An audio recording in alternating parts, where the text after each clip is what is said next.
biyya kanaa fi namoota kanaa fi manatti kennee jarreen kana jiraachisuu danda'e addaan nu baasuudhaaf waa baay'eedha yaadaa jiru. Isaan irratti sagalee ishii dhageessisuudhaaf duraan dursee galateeffachuun barbaada. Kanaaf baay'een keessan gara 40,000 dhaggeeffatee jira. Kanaaf duraan dursee ishii galateeffachuun barbaada. Maaliif caaltuun nama cimtuu nama walitti dhiyaanna. Caaltuun nama cimtuu nama jannoo qabu nama kaleessumarraa qarshiitiin yaada ishiitiin hunda keessumaa qabsaa'ota Oromoo duuba dhaabbachuudhaan nama qabsaa'aa turedha. Qabeenya ishiitiin illee nama qabsooftuudha. Caaltuuni nama qabeenya horatee qabeenya ishii immoo Oromoodhaaf deebisee hojiirraa oolchu keessaa nama tokko dubartoota keenya namoota akkasii cimoo kana biras darbee immoo namoota fakkeenya Oromoo keenyaaf ta'an ijoollee keenyaaf ta'an dubartoota keenyaaf ta'an keessumaa diinni immoo akka waraanaatti nama sodaattu keessaa nama sagalee ishii sodaattu keessaa nama tokkodha. Caaltuuni caaltuu Oromiyaa baay'ee waan gaarii gootee jirti. Kanaaf yaada nu dabarsiteef galatoominsiin jedha. Kana jecha gara yaada kootti yeroon darbu garan dhimma naasa'uu barbaadutti keessumaa dhimma naasa'uu barbaadu yeroo kana uummanni Oromoo waa tokko hubachuu qabna. Wanti hubachuu qabnu akka Dajanirraa dhageessan Dajanee Xaafarraa Guyyaarraa waa dhageessanii jirtu. Akka achirraa hubannutti mootummaan amma mootummaa otoo hin taane nafxanyaan biyya sana dhuunfatee jira. Mootummaadhas hin jedhina mootummaan hin jiru waan ta'eef jechuudha. Nafxanyaan bara kaleessa waggaa jaarraa 19 keessatti bara nafxanyaan uummata Oromoo cabse qawweedhaan diinaan uummata Oromoo cabse bara sanatti deebinee jirra. Kun waan achirraa hubattanidha. Hundi keenya akka hubannudha achirraa maalinni yeroon kun yeroo nafxanyaan biyya dhuunfatee nafxanyaan biyya fudhatee abbaa barbaade ajjeese bara 18 yookaan bara 1886 naannaa san jaarraa 19 bara 19ffaa kana Dajanee Guutamaa dhiifama naa godha. Dajanee Guutamaa warri jettanii dhiifama. Kanarra geenyee jirra. Asirraa Oromoon maal godhuu qabaadha. Kanatti dabalatee otoo waan biraan galiin waan nagoonu maal akka gochuu dandeenyu otoo ittiin galiin yaanni isin ibsuu barbaadu maalinni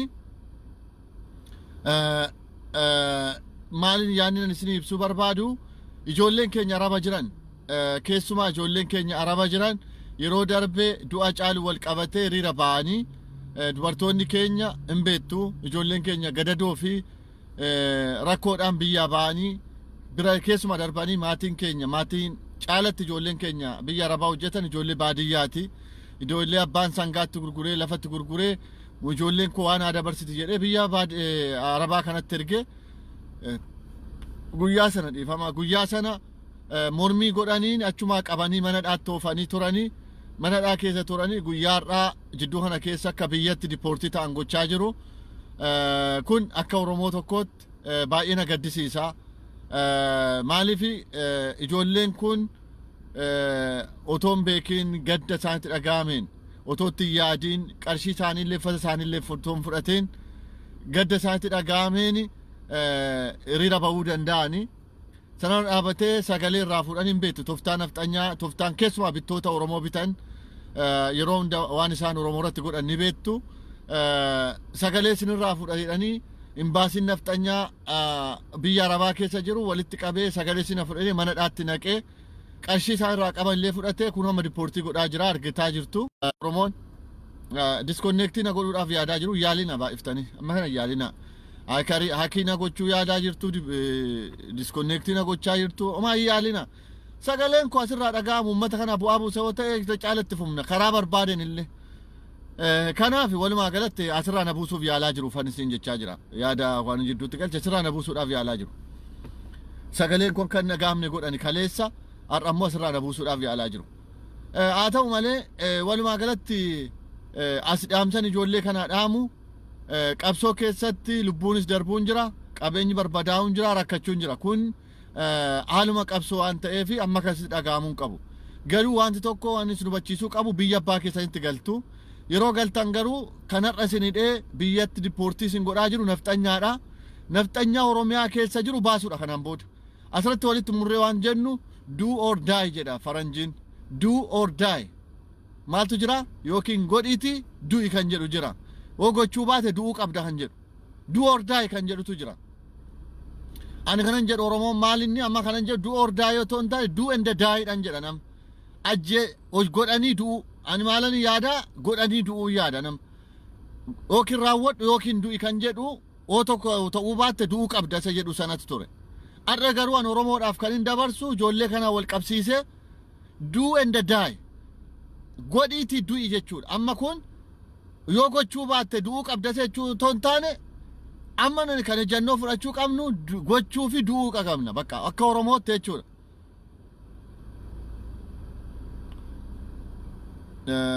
ante malaaxaa lanyaa ababaay kun yeroo hunda naa baaru ገመዳፍ እኮ ገመዳፍ እኮ እያዳመጥከኝ አይደለ ገመዳፍ እኮ ለዚህ እኮ ነው የምንታገለው ይሄን ገመዳፍን ከራሳችን ለመጣል ነው እየታገልናል ነው አቴንሽን ለመሳብ ነው እንግዲህ ይሄን ዲቃሎች ናቸው ይስሙ እንደዚህ ገብቶ ይስሙ አይ ጥሩ ነው እንደውም ከናፊ ማልጎቹ ቀምና ነፍጠኛቱ አረባ ኬሳ ጆሌ ኬኛ ባሳ ጅራ ምቲ ጆሌ ኬ ዲፖርቲ ጎዳ ጅራ ምቲ ijoollee keenya nafxanyaa dipoortii godhu kan ammoo inni immoo Oromiyaa keessaa nafxanyaa dipoortii godhuu qabna amma wanti biraan jiru amma maaltu jira seetani tortoraan bokkaan dheessu jedhe Oromoon tortoraan bokkaan dheessu waan ta'eef duu enda daayisa jedhu tan tortoraan bokkaan dheessu waan ta'eef ijoolleen keenya dipoortii ta'anii arabarraa dipoortii godhanii biyyatti galan nuti immoo nafxanyaa biyya keenya dipoortii godhuu qabna mootummaan nafxanyaa ijoollee keenya walitti qabee imbaasii keessatti hidhee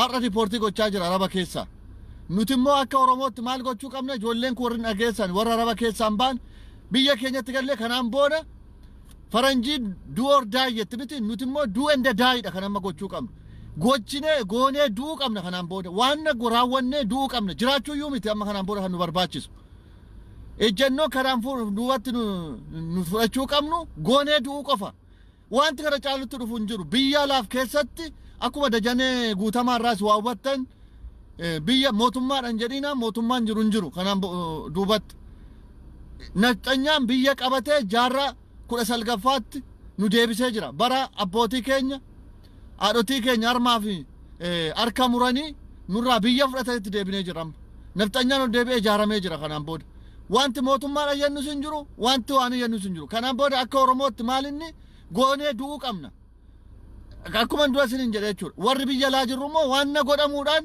bira dhaabbachuu qabna waan dandeenyu jechuudha waan godhamuu qabuun malee amma akka deemamu kanatti Oromoon jireenya iyyuu dhabaachaa jiraachaa jira biyya alaa keessaa dipoortii godhaa jiru ijoollee keenya waan guyyaa Hacaaluu ba'anii mormaniif ijoollee keenya walitti qabanii mana dhaatti galchanii dubaroota ijoolleen keenya caalli isaanii ijoollee hiyyeessaati ijoolleen maatii rakkataa gargaaran abbaan sangaaf lafatti gurguree biyyaa baase na waan gargaaru jedhanii kana caala wanti itti dhufu hin jiru eega biyya alaatti ijoolleen keenya sagalee isaanii yaada isaanii ibsachuu hin dandeenye akka namaatti jarreen kun waan itti himaa jiran akka namaatti jiraachuudhaaf namni tokko yaaduu qaba yaada isaa dubbachuu qaba bira darbanii nu bulchuu qofa bira darbanii jarreen kun akka namaatti akka nuti yaanne akka nuti hin dubbanne nu gochaa jiru akka namaatti akka nuti yaanne yaaduullee hin dandeessanii sammuun keenya iyyuu jiraachuu dhiisaati akka namaatti yaaduu akka hin dandeenye nu gochaa jiru abbaa barbaanne mormuudhaan mirga qabna mirga addunyaan nuu kenne nama dhuunfaa yoo ta'u hin taane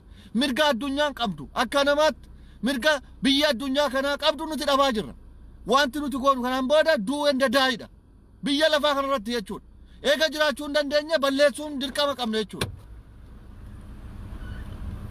akka Oromootti jechuudha maa inni ergaan ani dabarsu ijoolleen amma galtan kun kan isin galtan biyya abbaa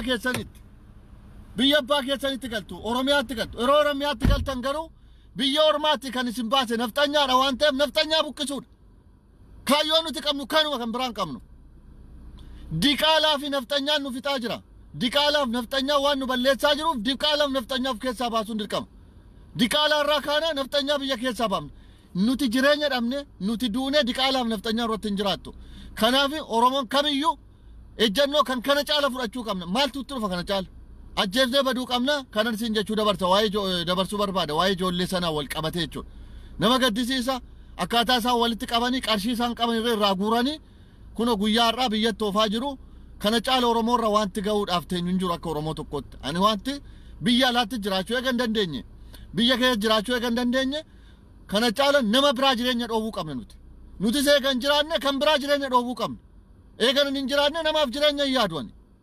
Ani bakka tortoraan bokkaan dhoonsu jedhe Oromoon. Iddaran hin jiraanne namaaf jireenya hin yaadu ani. Oromoon kanarra geenya jirra kun ejjennoo fudhatamuu qaba karaa kamiin iyyuu jechuudha. Kana uummata keenyaaf dabarsuu qabna. Karaa walitti qabsiisee biyya keessatti waan adeemamaa jiru yeroo ammaa. Maal deemamaa jira? Diqaalonni bilchiginnaan diqaalaadha. Oromoo maqaa kan dubbattu diqaalota jechuudha. Diqaalaa mana fincaanitti dhalatte.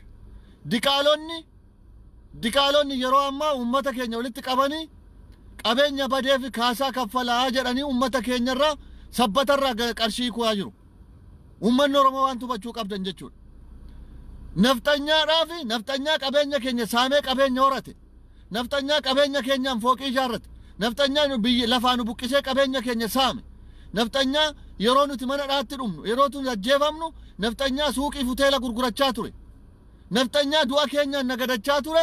Har'a gaafa qabeenyi isaa tuqamu qabeenya kanaaf kaffalaa jedhanii uummata walitti qabaa jiru.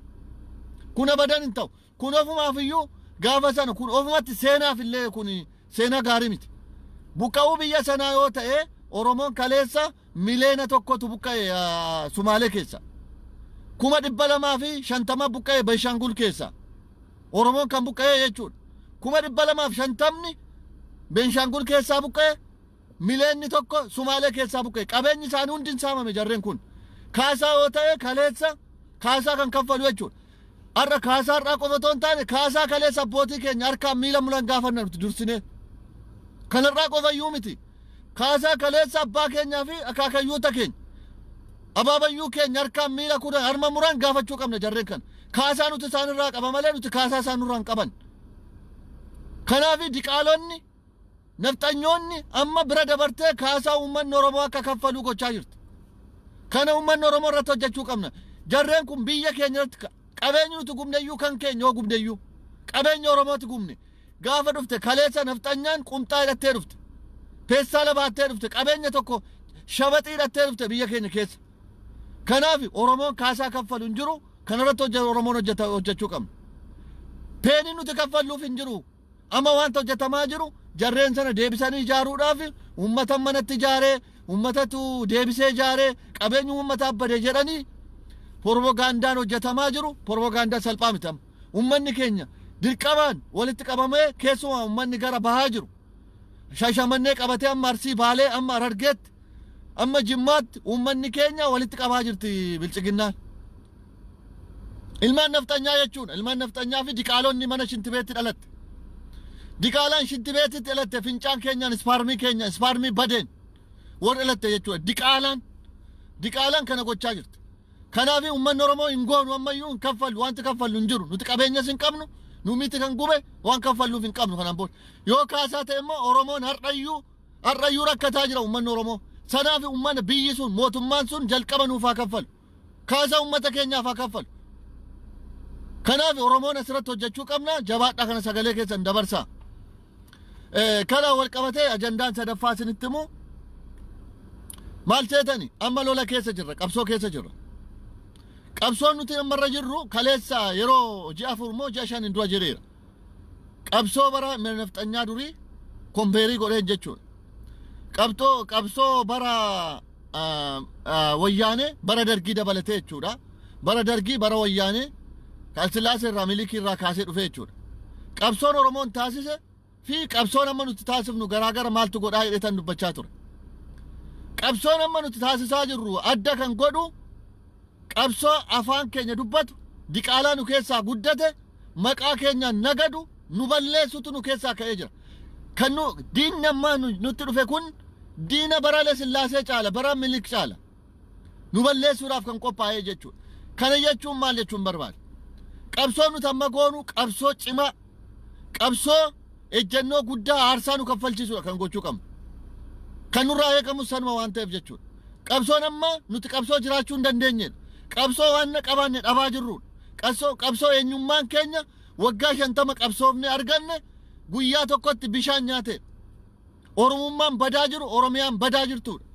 Kanaaf qabsoon nuti goonu qabsoo adhaara ta'uu qabaan jedhama. Qabsoo adhaa. Kana jechuun maalin diinni nu keessatti numaan qabeenya qaba, militarii qaba, humna tikaa qaba waan hunda waan isa barbaachisu qaba diinni kun nu cabsuudhaaf diinni amma nurratti bahe kun diinni kaleessa laga ce'ee nutti dhufe diinni kaleessa laga ce'eetu nu keessaa otoo hin taane laga ce'ee kan nutti dhufeera nafxanyaan inni har'aa garuu nafxanyaa nu keessatti dhalateedha nafxanyaa nu keessatti guddateedha kanaafi kun hin ulfaata nutti garuu wanti nuti fudhannu immoo ejjennoon keenya cimaa ta'uu qabaa jechuudha kana maalinni carraa arganneen oromoon karaa kamiin iyyuu ejjennoon nuti fudhannu nafxanyaa yookaan bilchiginnaa mana ishii deemnee balleessina otoo hin taane biyya sana keessatti sochiin kamiyyuu akka hin taane nama qabsoo keenya hundura dhaabatu karaa kamiinuu bahaa gala dhoowwudha ejjennoo karaa kamiinuu jechuudha yoo danda'ame nafxanyaa of keessaa baasuudha maaliif kufaatii oromootiif du'aatii oromootiif wanta har'a nutti balaa kanaaf nu saaxile nafxanyaadha mata dureen isaa caalatti kan nu saaxile nafxanyaadha kanaaf nafxanyaa of keessaa baasuu qabna jalqaba jechuudha nuti kamiyyuu biyya keenya keessatti kamiyyuu akka tasgabbaa'een sochoone gochuu qabna nuti nageenya hin qabnu nageenya nama dhoowwuu qabna gaafa sana nageenya ofii barbaadaaf nurraa bu'uu qabdi jechuudha nuti qaamni nuti barbaadnu hin jiru biyya sana keessatti tasgabbii dhoowwuudha jechuudha karaa argameen bishaan kutuudhaan daandii cufuudhaan karaa barbaadeen ba'aa gala dhoowwuudhaan makiinaa darbuu dhoowwuudhaan karaa barbaadeen jechuudha qabsoon nuti addatti lafa keenyee fudhannu hin jiru qabsoon karaa kamiiniyyuu ejjennoon barbaada fudhachuu qabu ejjennoon fudhatamuu qabu ejjennoo kamiyyuu jechuudha ati dhagaa daandiirra keessa yoo deemte ejjennoodha kun bismaara daandiirratti yoo shakkaltee deemte ejjennoodha kun maaliif konkolaataan akka nu keessa hin dabarre dildila yoo kutte ejjennoo nuti waan dhabnu hin qabnu kanaan boodatti oromoon waan dhabuu hin qabu kanaan booda oromoon wanti inni dhabuudhaaf deemu lubbuu tokkittii qabu dhabaa jirra qabeenya otoo hin taane saamamneerra nuti nafxanyaan nurratti of ijaaree jira kanaaf oromoon ejjennoo kamiinuu fudhadhaa warroon asirraa naa bilbiltan amma isinii deebisuu hin danda'u maaliif onlaayiniin jira waan ta'eef kanaaf ejjennoo barbaachisu ejjennoon nuti fudhannu kana jedhanii karaaroo lafa kaa'uu qofa otoo hin taane amma wanti yaadamaa jiru aanaatti yookiin zooniirraa zoonitti akka sochiin hin taanedha isa qofayyuu miti eessuma irra jiru suuqiin kamiyyuu akka hin banamne namni kamiyyuu tasgabbaa'ee akka biyya keenya keessan sochoone gochuu qabna karaa kamiinuu jechuudha kana caala wanti nutti dhufu hin jiru caaltuu baga nagaan dhuftee galata guddaan sii qaba wanta ati sagalee kaleessa dabarsite keessumaa waan nuyi dhufteefi wanta ati dubbatte keessumaa obboloota keenya obboloota musliima ta'an yookaan immoo naannaa kaleessa obboloota keenya kaakayyuu keenya keessa akka tuulamaatti akka shawaatti abaabayyuun keenya kaleessa yeroo nafxanyaan biyyaa baase manaa fi midhaaniif bishaan itti kennanii bara dabarfachiisan isaan faana walitti nu buusuudhaaf ilmaan diqaalaaf nafxanyaan hojjetaa jirtu yaada kee irratti dabarsuudhaan namni baay'een si dhaga'uudhaan yaadna itti kennite guddaa waan ta'eef galata guddaan si qaba yoomayyuu wanta ati gootu qabsoon ati gootu qabsoo yaada keetiin humna keetiin qabeenya keetiin ati gootu uummata Oromoo bira dhaabbattu yoomayyuu kan kabajamuudha kan galateeffamuudha ammas kabaja guddaan si qaba jechuudha yaada kan itti fufuu qabna caalattiyyuu keessumaa kan isaan yaadan uummata keenya addaan baasuudha inni guddaan amma taargeetii ta'ee jiru ummata shawaa fi ummata gara bahaa jiru arsii baalee arargee qabatee addaan baasuudhaaf hojjetaa jiru kan ammoo ijoolleen nuti warra shawaa warra taane jabinaan irratti hojjennee diinni keenya harkaa fashaleessuu qabna caalatti maalin jedha yeroo hundayyuu qabsoo keessatti oromoo waa tokko bara diinni qabsoo keessatti waan oromoon bartan diinni yoo qawwee bitate qawwee bitachuu qabdu diinni yoo propagandaan dhufe propagaandaa hojjechuu qabdu hin tuffatina oromoon rakkinni sin bira jiru maanni seetan yeroo diinni propagaandaa hojjetu propagandaan hojjenna yeroo hundayyuu hin tuffanna jechuudha yeroo hundayyuu oromoon yoo diinni dhagaa kaasuu qabna yoo diinni nu ajjeesuu qabna karaa kamiiniyyuu waan diinni fudhachuu qabna kanaaf walumaa galatti propagaandaa diinni amma hojjetaa jiru kana nutis irratti deebinee keessumaa ijoolleen shawaa maaliif kan isaan barbaadan kana jechuudha isa irratti akka waan nama shawaan arsii keessatti ajjeefamee du'e nutti muu jiru kun nuti oromoodha malee shawaan booranni eessiyyuu oromoon nuti kan beeknu shawaan lafa malee oromoon hundiyyuu tokko akka ta'e hubachuu qabna kanarra dhaabbannee harkaa fashaleessuu qabna walumaa galatti yaadni asii wal qabsiisee dabarsuu barbaadu caalatti isa isaan deeman sana nuti harkaa kuffisuu qabna ummanni musliimaas immoo soba isaanii uummata achi keessa isa isaan bitatanii kaadiree gadi baasan otoo hin taane Oromoon amantiidhaan rakkina hin qabu.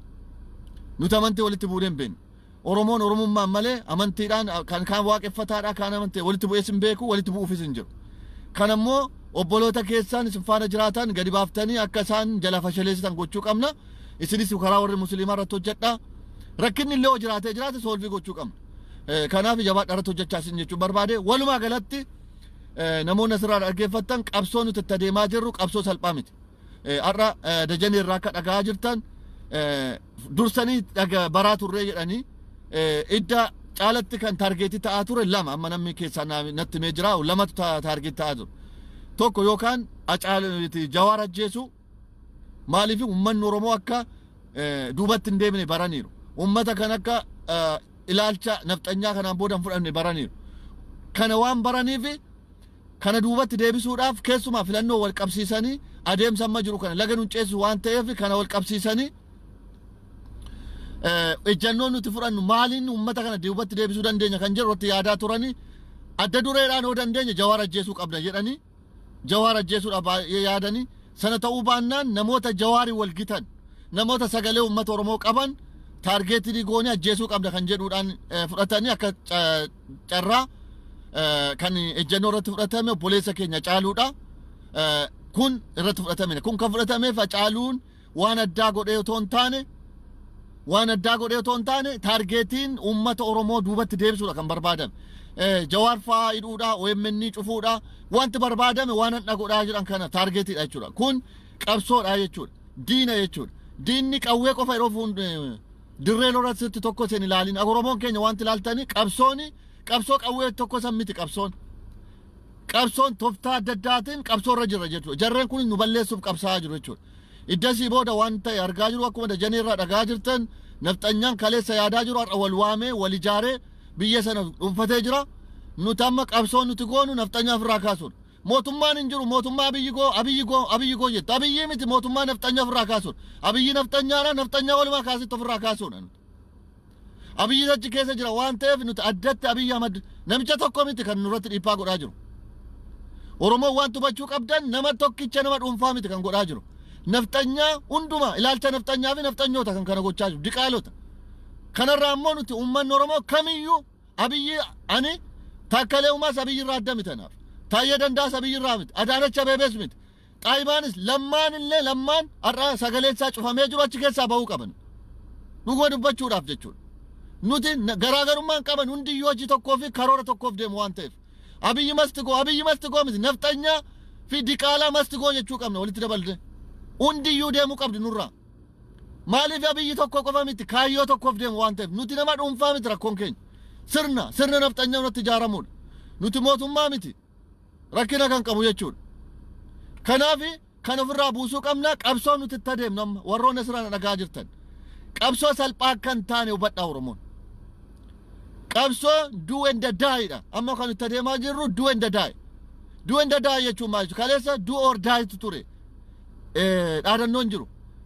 Yoo gochuu baate du'uu qabda seedutu dura. Har'a immoo nuti kan goonu do and die ajjeesii du'i bakka balleessii badi.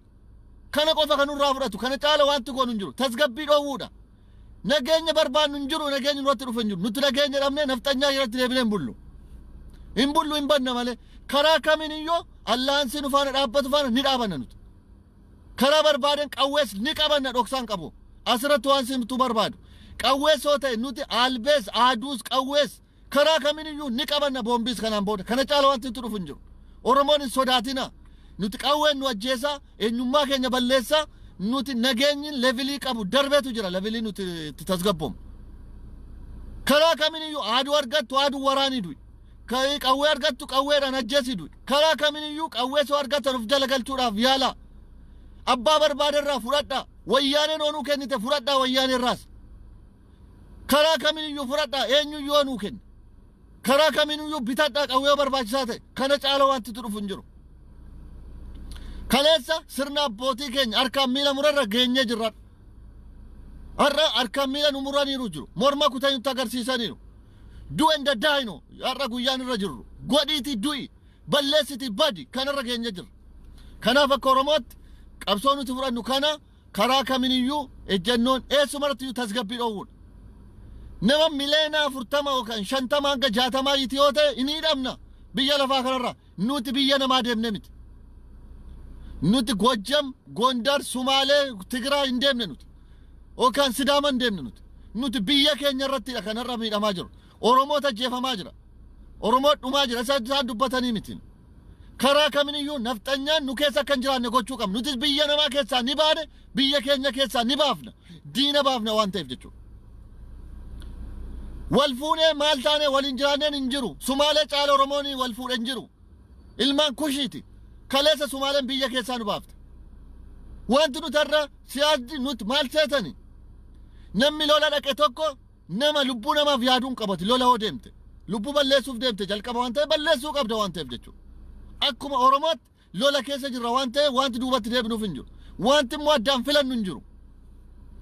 Maaliyyuu haa ta'u Oromoo wanti dhabnu waan hin jiraanneef jechuudha. Ofii jecha amma nageenya keenya eegdutti nuti nageenya nama waan ta'e waan hin jiraanneef ejjennoo fudhadhaasin jechuu barbaada.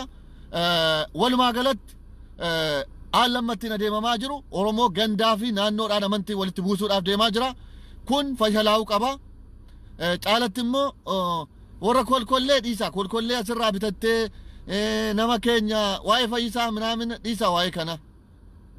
Dadhabaa keenyatti yoomayyuu ni fayyadamu jarreen kun. Kaleessa kun adeemsa nafxanyaati.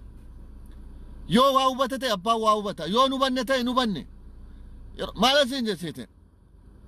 Oromoodhaan warra xurree lafa kaan kaleessa kan akka Taaddasee Birruu, kan akka Alamaaram Gammadaa, kan akka Maammoo Mazammir shawaarraa hoo ta'e jechuudha. Isaan yoo ta'e nuti isa isaan kaleessa godhanii fi har'a Oromoon garbummaa nafxanyaatti deebi'uu qabaan jennu. Kana maal jechuu barbaada?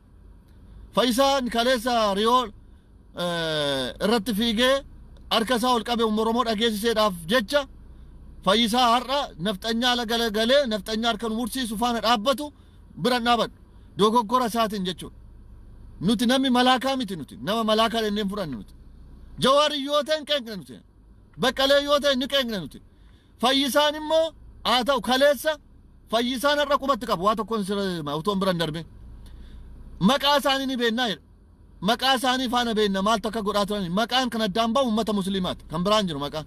Tolasaa hojjette Tolasaan Wallagga jira. Tolasaan Harargee jira. Tolasaan Shawaa jira. Tolasaan addaan baasuu hin dandeessu.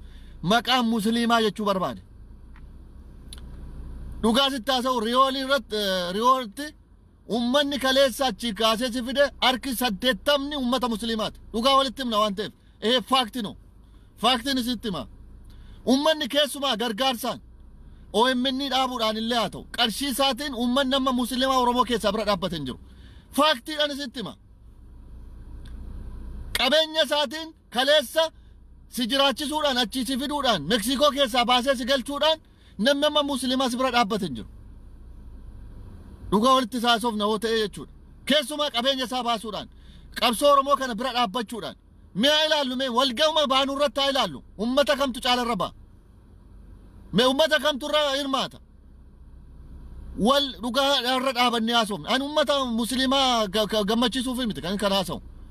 Dhugaa jirru haasofnee daandii xurree irra deemna waan ta'eef jechuudha.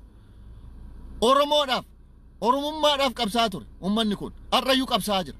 Har'aati ulee diinaa fudhattee maqaa Oromooti addaan baasuudhaaf kaayyoon ati deemtuuf yoomayyuu bakka hin ga'u.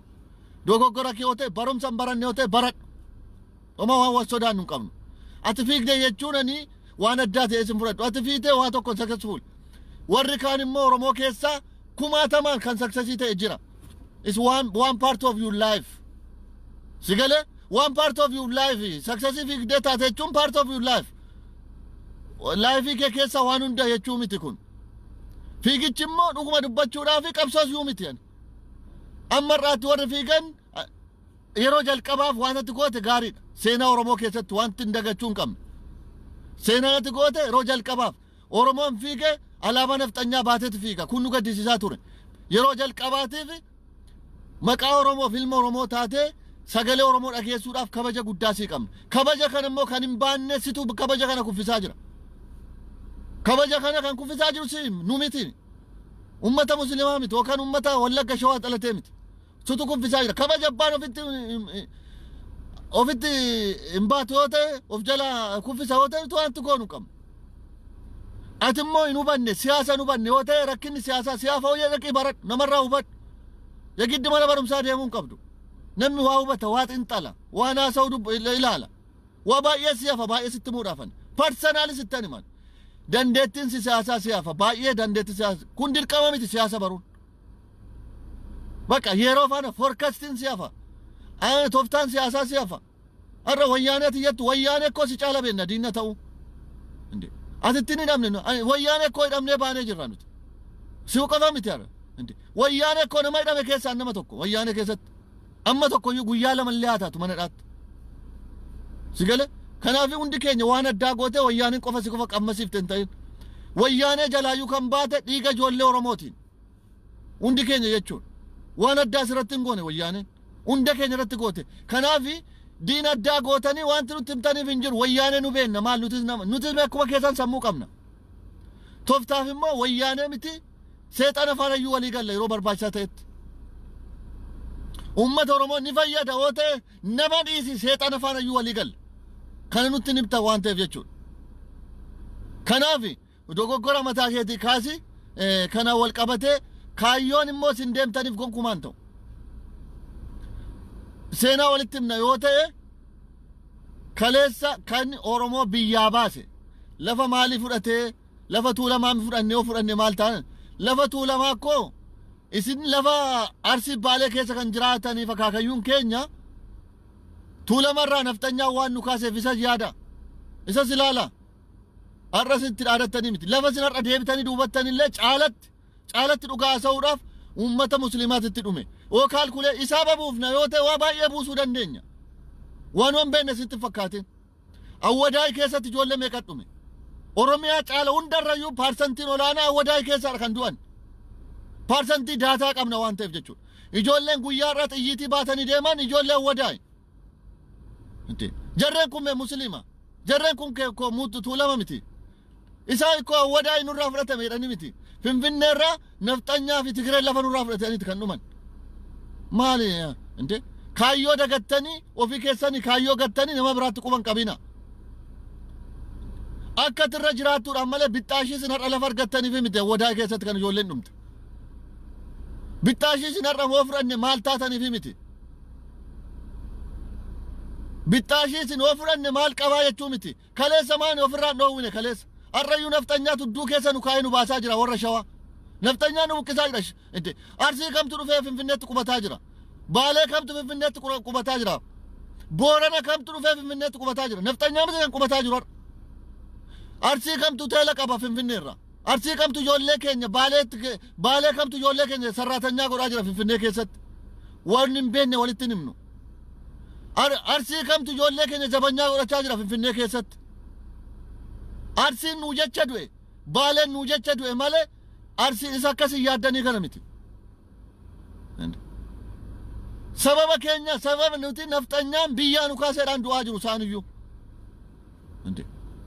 Acaaluun ikkoo isaa babuufne yoo ta'e nama shawaati Arsii keessaa du'e sitti fakkaate Acaaluun sababa shawaan du'eefame har'a du'aa jiru isaan ajjeefamaa jiru kana wallaallee sitti fakkaatin isin waan immoo sin faana deemu sitti fakkaatin caaltuun kaleessa fixxeetti dubbii tokko yoo dhuma lolli walitti dhufatee ani Arsii faana dhaabadheen shawaa gantuu nafxanyaa faana dhaabattuun gooba gaafa sana wal majjeefna gaafa sana nama biraa sitti fakkaatin shawaa dhuma wal ajjeefna gaafa sana akkasin yaaddan kana miti akkasin yaadda kanatti milkooftu ta'in Arsii fi Baalee dhufee sin lolan ta'in walitti kaafne Arsii fi Baalee Harargee yookaan immoo Wallaggaa dhufee sin lolan sitti hin fakkaatin warri kana yaaddan jechuudha shawaa numatu dhufee sin lola numatu wal lolaa jechuudha numatu wal balleessa jalqaba akkuma kaleessa Galaanii fi maaltu wal balleessee Harargee fi waan itti deema abbichuu wal balleessee jechuudha dubbii abbichuu fi dubbii Galaan walitti finnaarra bakka seenaadhuma kaleessaa walitti deebifna waan gaafii qabu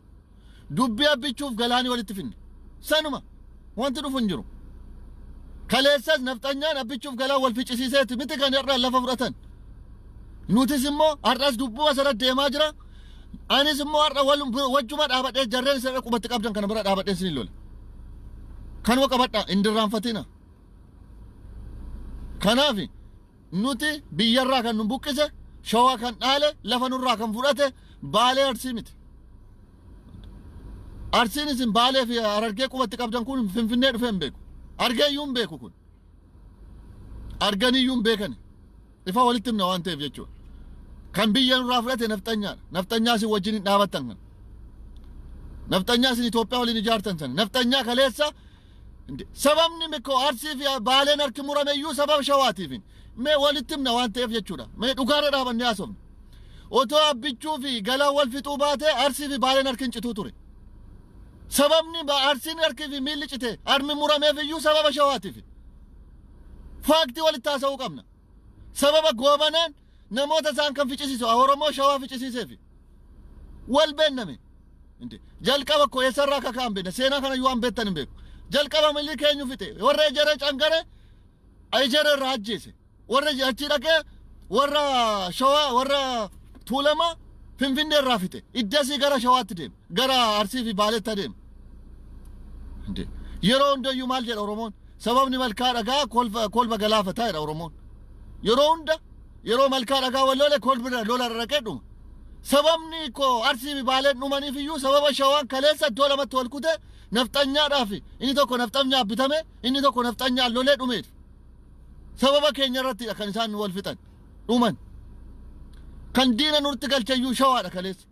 Kan diinatti qawwee baatee biyya Harargee fi arsii baalee ficcisiiseyyuu shawaadha. Wal hin beennu kana. Har'a isaanitti quba qabdu. Isaan bikkee ofirraa dhoowwuudhaaf dhumani. Kanaaf waan hin taane haasa'ina seenaan darbe waliin keenya. Har'a iyyuu taanaa waan kaleessa seenaadhuma kaleessaa walitti deebina numatti sin lola. Kanaaf walumaa galatti warroonni kana yaaddan kanan jechuu barbaadu shawaadhaa maali jettanii warri kana yaaddan hin milkaa'u. Biyya lafaa kanarraa dhabamna malee nafxanyaan eessumatti iyyuu nu keessatti nafxanyaan irratti hin deebitu. Diqaalaaf nafxanyaan nu hin bittu. Isinarra diqaalaaf nafxanyaa walitti qabattanii kun hin ta'u gonkumaa iyyuu abadan.